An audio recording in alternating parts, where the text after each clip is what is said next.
Welcome back to 8482 Media. Today I have a quick one for you guys on how to find and utilize the vibrant beams of light effect on CapCut.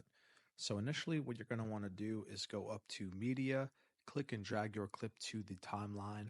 Once you have it there, we're going to go up to Effects, Video Effects, Nightclub, and then we'll be able to find this effect right over here. Click and drag it down to the timeline, and we're going to bring it up to the beginning of the clip and then take it to the end of the clip.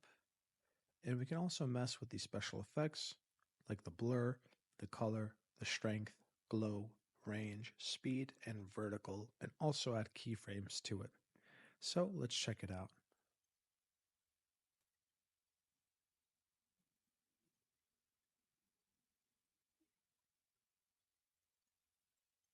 Thank you guys for watching. If this was helpful in any way, please leave a like down below. If you have any questions, comment down below. Thank you guys for watching and have a great day.